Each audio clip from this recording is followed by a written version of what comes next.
4. Patro. Guilt walks on all fours. It creeps, it circles, and climbs. It presses its thumbs to your throat, and it waits. I left school, grateful for the 2-kilometer walk to our apartment block. But with each step I took, guilt and fear transformed into anger. What sort of human being preys on teenagers and uses a sick grandfather as a bargaining chip? Why didn't I refuse and tell him to drive his black Dacia straight to hell? Why did I give in so quickly? The agent had a file. Who informed on me? I threw a quick glance over my shoulder into the shadows. Was I being followed? I didn't yet know the truth. Many of us were being followed. Night pooled with a scattering of clouds. The sky slung black and empty of light.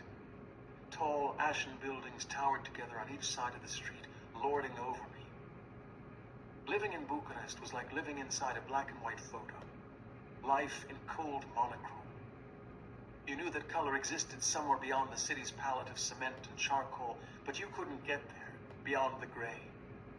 Even my guilt tasted gray, like I had swallowed a fistful of soot. Perhaps it wasn't as evil as it felt. I would be spying on an American family only, not fellow Romanians. Romanian spy novels depicted the Securitate as defenders against evil Western forces.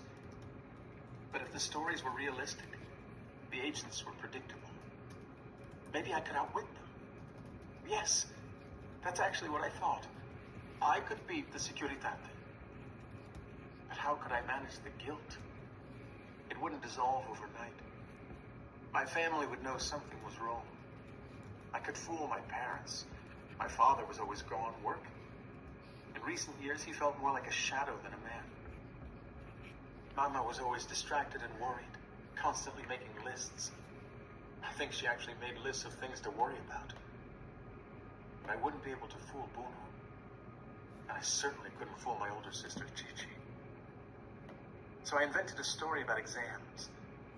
University exams were highly competitive. 30 students would compete for 4 spots to study education.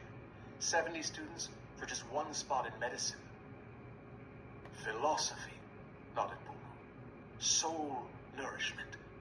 Sit for a spot in philosophy.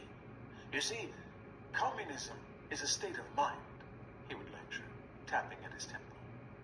The state controls the amount of food we eat, our electricity, our transportation, the information we receive. But with philosophy, we control our own minds.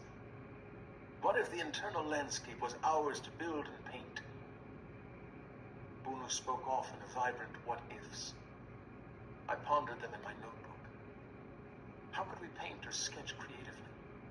If the West was a box of colorful crayons, my life was a case of dull pencil leads. My family knew I wanted to go to university. I'd pretend I was upset because the available spots for philosophy had been cut in half. Chichi would roll her eyes. You take it all too seriously, Christy, she would say. Many Romanians have advanced degrees and no use for them now. It can be dangerous to be considered an intellectual. I wish you'd let it go. I thought my story would work. I'd pretend to be worried, say I was busy studying for exams. They wouldn't ask questions. But Bruno always asked questions. What if he figured it out? He would never understand how I could become an informer, a traitor. I was worse than the cancer that was eating him. And then I heard the footsteps. My question was answered. I was being followed.